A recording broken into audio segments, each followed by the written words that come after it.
सभी श्रोतागणों से निवेदन है, कृपया मंगलाचरण हेतु हाथ जोड़ लेवे। नमो अरिहंताड़म, नमो सिद्धाड़म, नमो आयरियाड़म, नमो वज्जायाड़म, नमो लोए सौए साहुड़म। मंगलम भगवान वीरो, मंगलम गौतमो गणी, मंगलम कुंद कुंदार्यो, जैन धर्मोस्तु मंगलम। सर्वमंगल्य मांगल्यम, सर्वकल्याणकारकम, प्रधानां सर्वधर्माणां, जैनं जयतु शासनम, जैनम जयतु शासनम। सच्चे देव शास गुरु को बारंबार नमस्कार।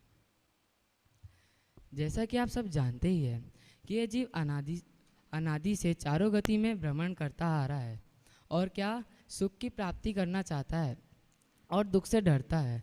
क्या सुख की प्राप्ति करना चाहता है और दुख से डरता है। और यह सुख कहाँ मान रहा है?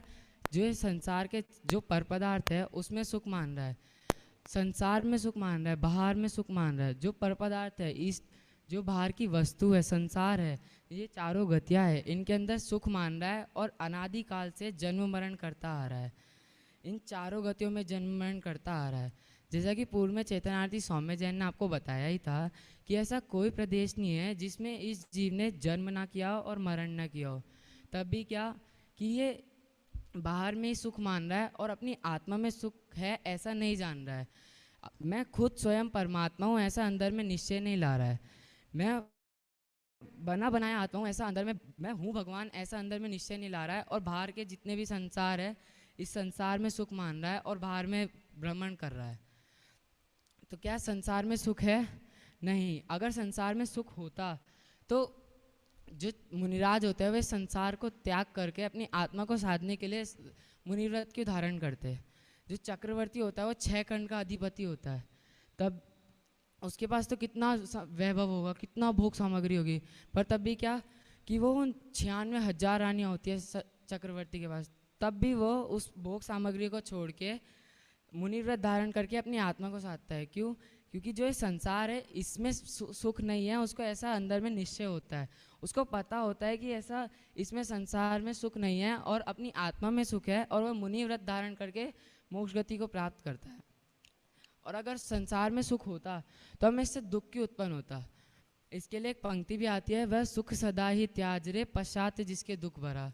क्या कि इसको एक एग्जाम्पल से समझे। किसी एक बच्चे को रसगुल्ला पसंद है, तो वह एक रसगुल्ला खाएगा, 2 रसगुल्ला, उसको रसगुल्ले में से सुख आ रहा है, आनंद आ रहा है, मज़ा आ रहा है, तो पहले 1 रसगुल्ला खाएगा, 2 खाएगा, 3 खाएगा, 10 खाएगा।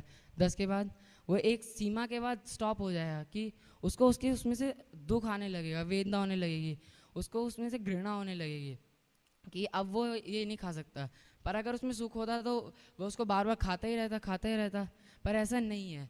इससे ये बात तो क्लियर हो जाती है कि संसार में सुख नहीं है, सुख तो अपनी आत्मा में ही है।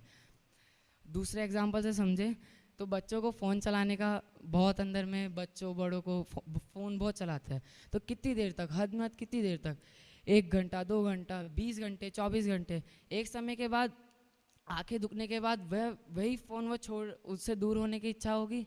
क्यों? अगर उस फ़ोन में सुख होता तो 24 घंटे उस फ़ोन 24 घंटे 7 दिन उसी फ़ोन में लगे रहते।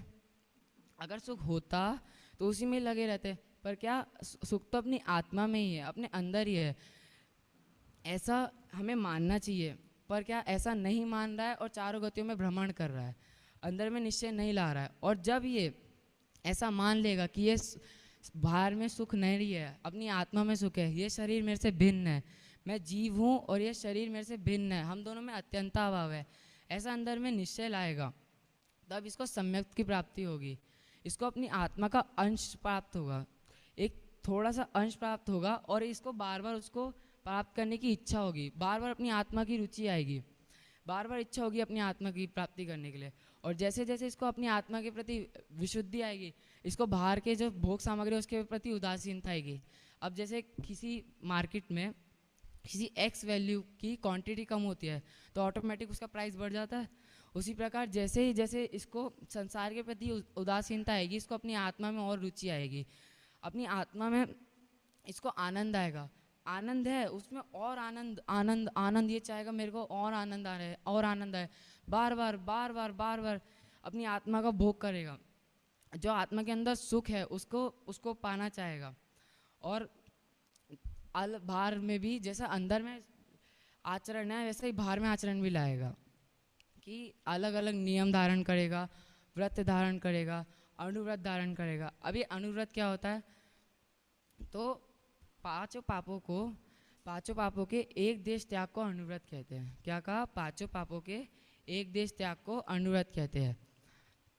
अब ये अनुव्रत कितने प्रकार के? अनुव्रत 5 प्रकार के हैं। अहिंसानुव्रत, सत्यानुव्रत, अचौर्यानुव्रत, परिग्रह परिमाण व्रत और ब्रह्मचर्य व्रत। क्या पहला कौन सा? अहिंसानुव्रत। तो मुख्यतः आज का मेरा यही टॉपिक है, अहिंसानुव्रत होता क्या है और हमें इसको जानने से क्या लाभ है। तो अहिंसानुव्रत किसे कहते हैं? हिंसा भाव के स्थूल रूप त्याग को अहिंसानुव्रत कहते हैं। क्या कहा? हिंसा भाव के स्थूल रूप त्याग को अहिंसानुव्रत कहते हैं। अभी हिंसा भाव क्या है? तो बाल बोध में आप सबने बचपन से पढ़ते आ रहे हैं, बाल बोध में, कि किसी को मारना, सताना या उसका दिल दुखाना ही हिंसा है। क्या? किसी त्रस या स्थावर जीव को मारना, सताना या उसका दिल दुखाना ही हिंसा है। पर हमारे आचार्य देवता ये कहते हैं कि आत्मा में उत्पन्न होने वाले मोह राग द्वेष ही हिंसा है और इनकी उत्पत्ति ना होना ही अहिंसा है। क्या? अपनी आत्मा में मोह राग द्वेष की उत्पत्ति होना। अब ये मोह राग द्वेष क्या है?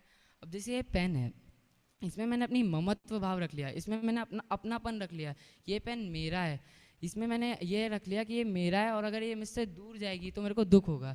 ऐसा मेरे में अंदर में निश्चय आ गया कि इससे मैंने अपनत्वपना भाषित कर लिया। अब राग कि पर पदार्थों में ईष्टपना भाषित करना ही राग है। ये मुझे ये पसंद है, मुझे ये पसंद है, मुझे ये कपड़े पहनने पसंद है, मुझे ये खाना पसंद है। और अगर वही उसी प्रकार द्वेष, पर पदार्थों में अनिष्टपना भाषित करना ही द्वेष है, कि मुझे ये पसंद नहीं है, उस पदार्थ से ग्लानि भाव लाना ही द्वेष है। अब कोई बच्चा है, उसको खीर बहुत पसंद है और उसके घर में खीर बन रही हो तो वो क्या कहेगा? मम्मी जल्दी दो मुझे खीर, जल्दी दो मुझे। उसको राग हो रहा है उस खीर से कि मुझे जल्दी दो, मुझे ऐसे खाना है। और वही दूसरी तरफ किसी बच्चे को खीर नहीं पसंद और उसके सामने खीर की कटोरी रख दे तो वो क्या कहेगा? मम्मी इसको मेरे सामने से हटा लो, मेरे को खीर पसंद है, मेरे को वॉमिटिंग हो जाएगी। क्यों? खीर तो सेम ही है, पर क्या जीव उसमें पर पदार्थ में इष्ट अनिष्टपना भाषित कर रहा है। और एग्जाम्पल है पंखा, अभी हमें गर्मी में क्या अच्छा लग रहा है और वही अगर हम सर्दी में चलाए तो अच्छा नहीं लगेगा। उसी प्रकार कि हम ये जीव पर पदार्थों में अनिष्टपना भाषित करता है और जिस समय इस जीव ने अपनी आत्मा में मोह राग द्वेष अर्थात कषाय की उत्पत्ति कर ली, उसी समय इसने अपने ज्ञान वितराग भाव का घात कर लिया। आचार्यों ने ऐसा रत्नकर्ण चावकाचार में लिखा है कि जिस समय इसने कषाय और मोह राग द्वेष की उत्पत्ति कर ली, उस समय इसने अपने ज्ञानानंद वितराग भाव का घात कर लिया। अपना आत्मघात करने जितना बड़ा दोष कर लिया सिर्फ मोह राग द्वेष की उत्पत्ति करने में। और अगर किसी जीव ने हिंसा तो नहीं कर रहा, पर हिंसा को हे मान के छोड़ा नहीं और नहीं कर रहा, पर उसको तब भी हिंसा का पाप लगेगा। क्यों? जैसे कोई जीव कोमा में है, अब वो बाहर से तो किसी भी जीव की हिंसा कर नहीं रहा है, पर उसने हिंसा को हे जान के उसको छोड़ा नहीं, तो आचार्य देव कहते हैं बिलावे के समान सदाकाल हिंसक रहेगा। अगर वो हिंसा को छोड़ दे और फिर हिंसा, अगर वो पहले उसने हिंसा को छोड़ दिया, चाहे फिर उसके बाद कोमा में चला गया, तो शायद उसको हिंसा का पाप ना लगे, परंतु उसने हिंसा को नहीं छोड़ा और कोमा में गया तो इस वजह से उसको हिंसा का पाप लगेगा। और जैसे इसमें आता है प्रकरण एक कि प्रमादवश होकर अगर कोई जीव सावधानी पूर्वक कोई कार्य ना करे तो उसको हिंसा का दोष लगता है। जैसे अभी प्रवचन के बाद आप लोग यहाँ से भोजनशाला जाएंगे तो उसमें आप बातें करते करते जा रहे हैं और नीचे ज़मीन पे देखकर नहीं चल रहे, शायद किसी जीव की हिंसा ना हो, पर तब भी आपको उस हिंसा का दोष लगेगा। क्यों? प्रमादवश होकर आपने सावधानी पूर्वक देख कर नहीं चला, इस कारण आपको हिंसा का दोष लगेगा। और उसी वहीं कोई देख कर चल रहा है और किसी किसी तरीके से किसी जीव की हिंसा हो गई, तो उसका उतना पाप नहीं लगेगा जितना लगना चाहिए था, क्योंकि वो प्रमादी ना होकर सावधानी पूर्वक कार्य कर रहा है। उसी प्रकार मुनिराज भोजन भी, शोधा हुआ भोजन भी शोध कर खाते हैं। क्या कि जो शावक एक तो आहार जब लेते हैं तो शावक के यहाँ आहार लेते हैं, पर उसी भोजन को शोध कर खाते हैं। अगर उसमें किसी जीव की हिंसा ना हो जाए, ऐसा देख कर खाते कि कोई जीव ना हो। क्यों? क्योंकि वो संकल्प पूर्वक किसी भी जीव की हिंसा नहीं करना चाहते। और पुरुषार्थ सिद्धि उपाय में तो हिंसा को अलग अलग तरीके से बताया। जैसे अगर कोई जीव हिंसा तो ना करे पर हिंसा के परिणाम करे, क्या हिंसा तो ना करे पर परिणामों में हिंसक परिणाम लाए। जैसे तंदुल मच्छ का एग्जाम्पल सुना है? तंदुल मच्छ कौन होता है, कोई बताना चाहेगा?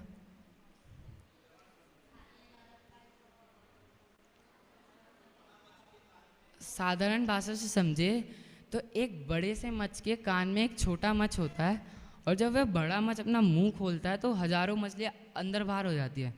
पर वो छोटा मच्छ है, वो ऐसा परिणाम करता है कि ये कितना मूर्ख है। अगर मैं इसकी जगह होता ना तो मैं मुंह बंद कर लेता और सारी मछलियाँ खा जाता। ऐसा अंदर में भाव करता है। तो इस भाव के कारण, इस परिणाम के कारण वो वहाँ से मृत्यु को प्राप्त होता है और सीधा 7वें नरक में उत्पन्न होता है और अनंत वेदना पाता है। क्यों? उसे परिणामों का खेल इतना है। आपको पूर्व में चेतनार्थी उत्कर्ष ने बताया ही है कि परिणामों का खेल बहुत विचित्र है। अगर हम इन्हें संभाले ना तो अगर किसी जीव को छोटी सी चोट भी लगनी हो और उसके परिणाम तीव्र कषाय रूप हो, तो वो छोटी सी चोट फ्रैक्चर रूप भी हो सकती है। वो छोटी सी चोट पहले थोड़ा दर्द देती, पर अब वो फ्रैक्चर रूप हो गई तो वो 1 महीने तक रहेगी, ज़्यादा दर्द देगी। और वहीं अगर उसके परिणामों में विशुद्धता हो तो जो बड़ा सा फ्रैक्चर या एक्सीडेंट होने वाला था वो छोटी सी चोट में बदल सकता है। तो परिणामों का बहुत बड़ा खेल है। अब किसी समय आपको कोई जीव को आत्मरोध ध्यान हो रहा है और उसकी वहीं आयु काल आ जाए, उसके परिणाम ठीक ना हो, तो उसको नरक का बंध भी हो सकता है। और उसी समय अगर उसकी परिणामों में विशुद्धता हो तो उसको स्वर्ग का बंध भी हो सकता है। पर स्वर्ग और नरक दोनों ही है, क्योंकि दोनों ही संसार में भ्रमण करा रहा है और हमें तो मोक्ष मार्ग में एंटर होना है, मोक्ष मार्ग में जाना है, तो अपनी आत्मा को ही साधना है। तो उसी प्रकार अलग अलग तरीके से पुरुषार्थ सिद्धि उपाय में बताया।